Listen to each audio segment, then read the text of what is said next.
KSRTC ഡ്രൈവറായിരുന്ന യദുവിന്റെ ജോലി തെറിപ്പിച്ച mayor Arya രാജേന്ദ്രന്റെയും ഭർത്താവ് സച്ചിൻ ദേവ് പ്രവൃത്തികൾക്ക് തിരിച്ചടി കിട്ടിത്തുടങ്ങി. ഇരുവരെയും കേസിൽ പ്രതിയാക്കാൻ കോടതി നിർദ്ദേശിച്ചതോടെയാണ് അധികാരം പോയ ആര്യയുടെ നില പരുങ്ങലിലായിരിക്കുന്നത്. നഗരസഭയിലെ മൃഗീയ തോൽവിക്കു കാരണവും ആര്യ രാജേന്ദ്രന്റെ ധാർഷ്ട്യം നിറഞ്ഞ പെരുമാറ്റമാണെന്ന് CPM ജില്ലാ കമ്മിറ്റിയിലും മുൻ മേയർ VK പ്രശാന്ത് MLA അടക്കമുള്ളവര് ശക്തമായി പ്രതികരിച്ചിരുന്നു.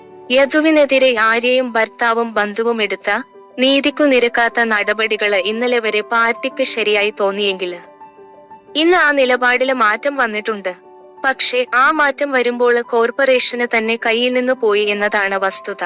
KSRTC ബസ് നടുറോഡില് തടഞ്ഞു നിർത്തിയതും മേയറുടെ വാഹനം ബസ്സിനു കുറുകെ സീബ്ര ലൈനില് നിർത്തിയതും കൃത്യനിർവഹണം തടസ്സപ്പെടുത്തിയതും യാത്രക്കാരെ വഴിയിൽ ഇറക്കിയതുമെല്ലാം നിയമവിരുദ്ധവും മാനുഷികതയില്ലാത്ത നടപടിയുമായിരുന്നു. തലസ്ഥാനത്തിന്റെ മേയർ ചെയ്യാന് പാടില്ലാത്ത നടപടി. സ്വന്തം നഗരത്തില് ഭീകരാന്തരീക്ഷം സൃഷ്ടിച്ച മേയറാണ് ആര്യ രാജേന്ദ്രന്. അത് അവരുടെ അധികാര ദുർവിനിയോഗം തന്നെയാണെന്ന് മനസ്സിലാക്കാന് സെക്രട്ടേറിയറ്റിന്റെ പടിവരെയൊന്നും പോകേണ്ടതില്ല. എന്നിട്ട് കേസെടുത്ത പോലീസിന്റെ നടപടികൾ എത്ര മോശമായിരുന്നു. ഒടുവില് കോടതിയാണ് കേസില് ഇടപെട്ട് ആര്യ രാജേന്ദ്രനെയും സച്ചിന് ദേവിനെയും പ്രതിയാക്കാന് നിർദ്ദേശിച്ചത്. എന്തുകൊണ്ടാണ് പോലീസിന് ഈ രണ്ടുപേരും പ്രതിയില്ലാതായത്? അതാണ് രാഷ്ട്രീയം, അതാണ് അധികാരം, അതാണ് നിയമവിരുദ്ധത. ഇതെല്ലാം ചേർന്നാണ് യദുവിന്റെ കേസിൽ ആര്യ രാജേന്ദ്രന് രക്ഷപ്പെടാന് ശ്രമിച്ചത്. കേസിൽ ആര്യ രാജേന്ദ്രന്റെ ഭാഗത്ത് ന്യായമുണ്ടോ എന്നത് സ്വാഭാവികമായും ചിന്തിക്കാവുന്നതേയുള്ളൂ.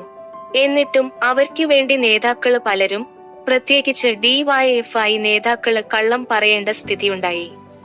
KSRTC ഡ്രൈവര് യദുവിന്റെ രാഷ്ട്രീയം ചികഞ്ഞാണ് അവര് പോയത്. ആരുടെ ഭാഗത്താണ് ശരിയെന്നല്ല നോക്കിയത്. സംഭവിച്ചതെന്താണ്? യദുവിനെ KSRTCയിൽ നിന്നും പറഞ്ഞുവിട്ടു. അതായത് താത്കാലിക ജോലിയില് നിന്നും നീക്കി. 715 പൂരയുടെ ദിവസ വേതനത്തിനായിരുന്നു ജോലി. അന്നം മുടക്കിക്കളഞ്ഞു എന്നാണ് യദു മാധ്യമങ്ങളോട് പറഞ്ഞത്.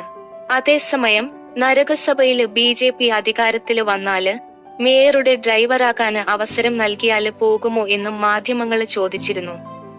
അങ്ങനെ ആരും വിളിച്ചിട്ടില്ല എന്നാണ് യദുവിന്റെ മറുപടി. അഥവാ വിളിച്ചാല് പോകുന്നതിന് തയ്യാറാണ്.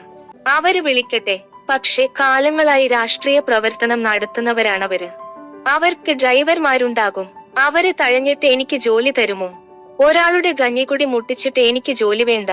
അല്ലാതെ തൂക്കാനോ തുടക്കാനോ ഒക്കെ ജോലി തന്നാല് സന്തോഷത്തോടെ പോയി ചെയ്യുമെന്നും യദു പറയുന്നു. യദുവിന്റെ ഈ വാക്കുകൾ ഇപ്പോൾ വൈറലാണ്.